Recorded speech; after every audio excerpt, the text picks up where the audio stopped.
שלום חברים, כאן הלל לקנין, ואני היום בפרק מאוד מאוד מיוחד רוצה לדבר איתכם על אחד הנושאים המרכזיים ביותר שקשורים לכל מי שהוא מאמן, מטפל, יועץ ונתקל בו בכל מה שקשור לשיווק של העסק שלו.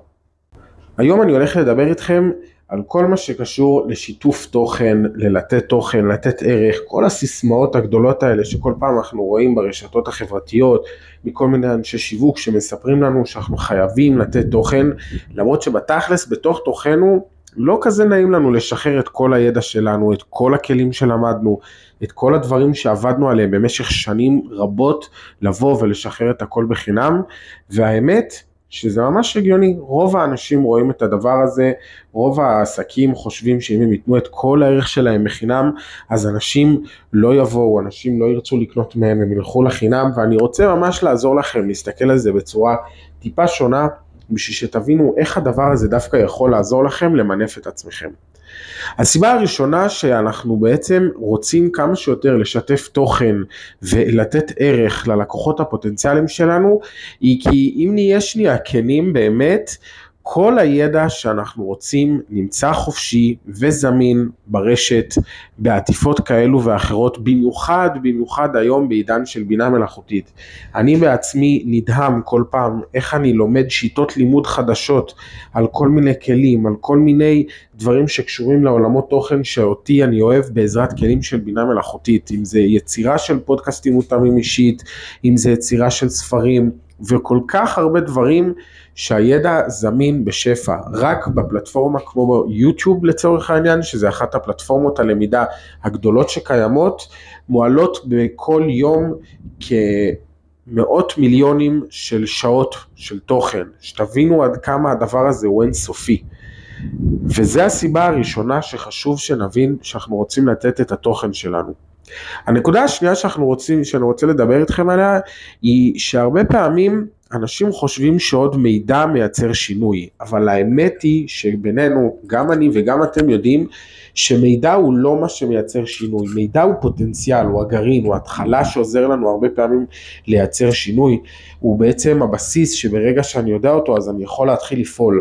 אבל כל מי שנמצא ושומע את הפרק הזה, אני מאמין שזה אנשים של התפתחות אישית, אנשים שלמדו והעמיקו בידע שלהם, ויש להם הרבה ניסיון, ויודעים שבשביל לייצר שינוי ידע זה לא מספיק. רוב האנשים יודעים מה צריך לעשות בשביל לרדת במשקל, רוב האנשים יודעים מה צריך לעשות בשביל לחסוך כסף, רוב האנשים יודעים כל כך הרבה דברים על איך לעשות, אבל עדיין לא עושים את השינוי. למה? כי בשביל שאנחנו נעשה שינוי בצורה משמעותית בחיים שלנו, אנחנו צריכים לא רק מידע, אנחנו צריכים להאמין שהדבר הזה אפשרי, זאת אומרת, זה בכלל נוגע לעולם האמונות שלנו. אנחנו צריכים שיהיה לנו את הכלים הפרקטיים לעשות את זה בשלבים נכונים, ולא שיהיה לנו עומס. מי מאיתנו לא ניסה לעשות דיאטה, ואחרי כמה ימים כבר הפסיק בגלל שזה כבר היה קשה מדי. יש כל כך הרבה דברים שגורמים לנו לעשות שינוי, לעשות טרנספורמציה, ואם אתם שומעים את הפרק הזה, כנראה שהעסק שלכם מבוסס על הדבר הזה, מבוסס על לעשות שינוי אצל לקוח. אני לא רק רוצה להעביר לו ידע, אני לא רק רוצה לבוא להגיד לו, עכשיו לא ידעת את זה, עכשיו אתה תדע את הדבר הזה, אתה תלמד את זה ממני, כי כמו שאמרנו, הידע הזה נמצא בכל מקום ברחבי האינטרנט. הרבה פעמים ברגע שאנחנו שנייה מסתכלים על מה חשוב ללקוח, זה לא באמת הידע, חשוב לו תוצאה מסוימת, בין אם זה ירידה במשקל, בין אם זה יותר לקוחות, בין אם זה כל מה שקשור לעולם הזה של תוצאה, שלקוח בא ורוצה לקנות ממנו, הוא לא קונה את השיטה, הוא לא קונה את הפסיכולוגיה שעומדת מאחורי זה, הוא רוצה לקנות תוצאה.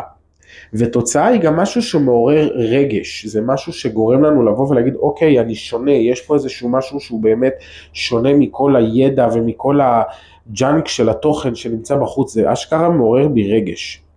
בנוסף לזה, לקוחות הרבה פעמים מעדיפים ליווי יישומי. כמה פעמים יצא לי לפגוש אנשים שרוצים לבוא וללמוד דברים חדשים, אבל באמת ברגע שהם נתקלו בתקלה הראשונה, בבעיה הראשונה שיש להם, ופשוט הפסיקו לנסות ועברו לדבר הבא. לפני כמה שבועות אני זוכר שהילד שלי רץ עם הכדור וזרק אותו, עכשיו אנחנו גרים בירידה, והכדור פשוט התחיל והידרדר למטה, אני כזה רץ אחריו, ובמקביל בדיוק על הכביש היה שם רכב שנוסע גם במקביל אליי, והוא ראה את הכדור, אני באיזשהו שלב התייאשתי, אמרתי טוב חלס, הכדור ירד ירידה מאוד משמעותית וגדולה, והוא אמר לי לא, הכל טוב, תמשיך, הוא ממש פה. וברגע שהוא אמר לי את זה, אני המשכתי לרוץ עוד בערך 5 שניות, משהו כזה, לא משהו מוגזם, ולקחתי את הכדור, ואחרי זה באמת ניסיתי שנייה לנתח את זה, ולהבין מה עבד שם, למה בסוף כן הצלחתי. כי הרבה פעמים ידעתי שהכדור נמצא שם, ופשוט הרבה פעמים אנחנו נתקעים במקום, ואנחנו צריכים שנייה את הפוש. רוב בני אדם לא מצליחים ברוב הדברים, ובמיוחד באתגרים המרכזיים שהם מוכנים לרכוש ולשלם עליהם כסף, הנקודה הבעייתית שלהם היא בטח ובטח שלא הידע. לכן הרבה פעמים שאנחנו רוצים לבוא ולמכור ולשווק ולעשות את הדברים האלו, אנחנו חייבים להבין שלא מעניין את הלקוח שלנו הידע, ואם זה ערך מרכזי ומהותי שאני יכול לתת ללקוח שלי, אז כדאי שאני אתן אותו. אז מה הדרך באמת לבוא ולייצר תוכן? מה הדרך באמת שאני רוצה לבוא ולקחת את הלקוחות שלי ולתת את הערך שלי ולעשות את זה בצורה מסודרת? כמובן שיש מלא שיטות, וכל עסק וכל סוג מסוים של פתרון שאנחנו רוצים להציע דורש משהו אחר, אבל בגדול מה שחשוב לנו בעיקר זה להבין שנייה מה האסטרטגיה שלנו, למה אני נותן את התוכן שאני נותן אותו. לצורך העניין, אני מאוד מאמין שהערך שאני אתן יכול לבוא ולשנות את האמונות שיש אצל הלקוח שלי לגבי העניין הזה של יצירת תוכן והערך שהוא רוצה לתת לו. אז אני באתי ואמרתי, אוקיי, אחת הנקודות המרכזיות שאני רוצה לעבוד איתו זה. אז אני אדבר על זה בפודקאסט שלי. ברגע שאני עושה את הדבר הזה, מי שישמע את זה בצורה כזאת או אחרת, זה ישפיע עליו. האם עכשיו זה ישפיע עליו ב1,000,000% והוא לא יצטרך עוד שום דבר?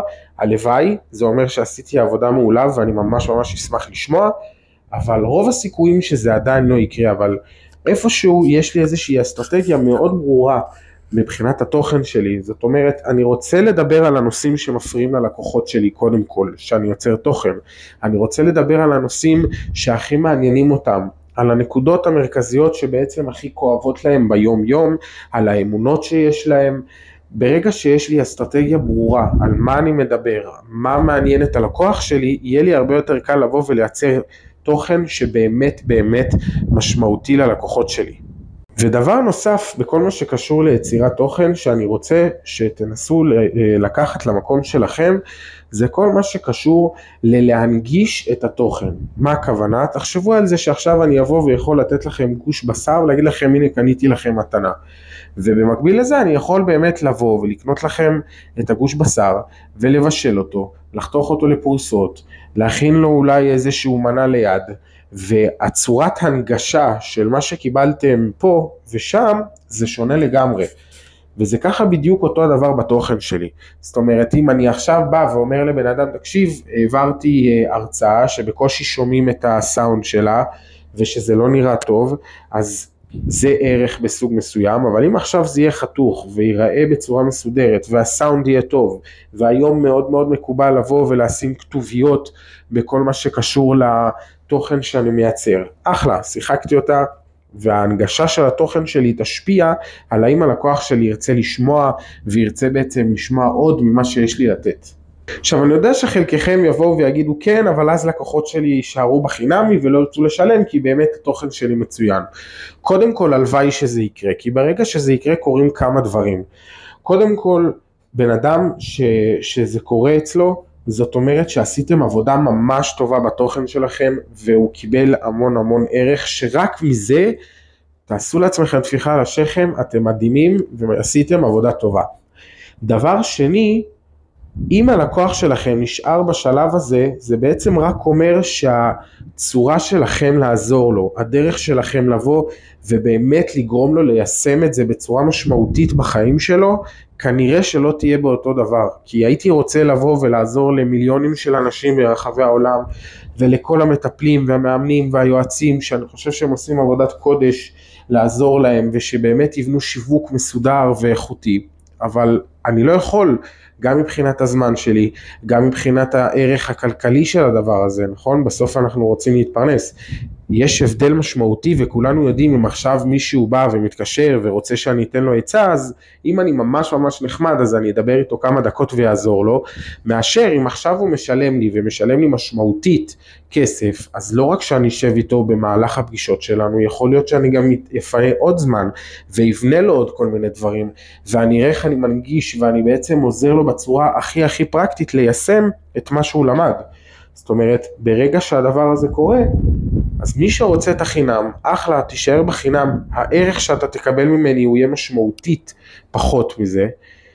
ודבר נוסף, ברגע שהלקוח נשאר במקום הזה, הוא ימליץ. כולנו אנשים שבסוף אוהבים לשתף ורוצים ככה להגדיל את הערך שלנו בפני הסביבה והחברים שלנו, אז תדמיינו עכשיו נגיד שהתוכן הזה שעשיתי היה ממש ממש טוב, וככה עזר לי ועזר ללקוח שלי שאני הפלתי לו את האסימון בצורה ככה עמוקה, ואומר וואלה נכון, מה אתם חושבים שיקרה?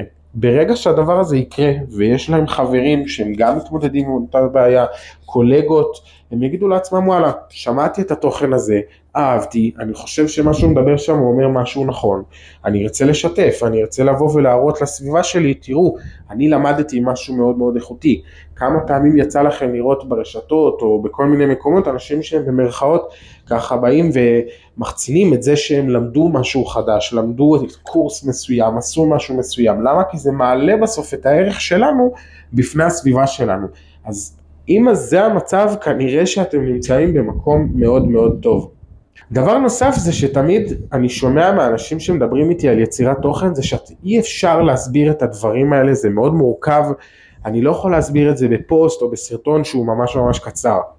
והאמת שאתם צודקים, יש הבדל משמעותי מאוד בערך שאני יכול לתת בפוסט, לבין ערך שאני יכול לתת לבן אדם בפודקאסט, לבין ערך שאני יכול לתת לו בפגישה ובקורס וכו' וכו'.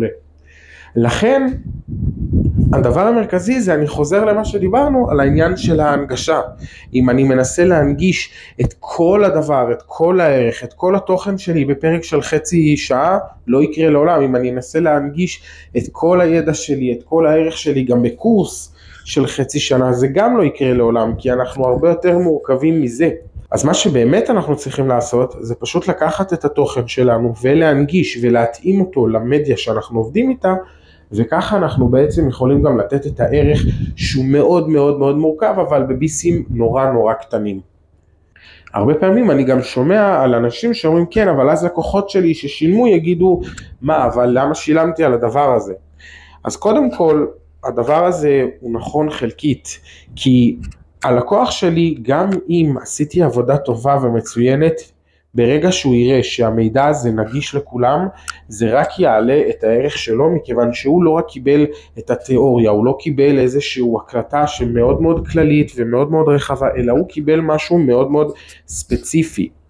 ככל שהתוכנית שלכם, העסק שלכם, הפגישות שאתם עושים, יהיו מכוונות לשינוי, כמו שאמרתי, שהוא לא רק בממד של ידע, אלא בממדים נוספים שבאמת מוסיפים ערך משמעותי ללקוח, אז ככה אין לנו באמת ממה לחשוש שהלקוח שלי ירגיש שהוא קיבל את זה בחינם, למרות שרוב האנשים אפילו מעריכים את זה, שהידע שהם קיבלו ושילמו, והם קיבלו את התרגולים ואת היישום ואת הדברים האלה, מוגש בצורה מסוימת לכולם. אז דיברנו על כל מה שקשור לזה שאנחנו רוצים לתת את הערך הכי טוב שלנו לכולם. דיברנו על כל הנקודות המרכזיות, למה זה חשוב לבוא, לתת, לשתף את הידע שלנו. דיברנו על שתי נקודות מרכזיות שעוזרות לנו בעצם ליישם את זה בפועל. אחד, לבנות את האסטרטגיה שלנו בצורה שהיא מותאמת לעסק שלנו, למה שאנחנו רוצים להבין. ודבר שני, זה באמת לנסות איך אנחנו מנגישים את הידע הזה בצורה הכי פרקטית והכי מותאמת לאיפה שהלקוחות שלי נמצאים ומה שהם רוצים. אם נהניתם מהתוכן ואהבתם את הפרק, אני אשמח שתשתפו אותו. אם יש לכם שאלות, אני אשמח גם שתרשמו אותם, אני אענה על כל דבר, אני אסתכל על הכל. עד הפרק הבא ניפגש. אני הייתי הלל לקנין, תודה רבה לכם.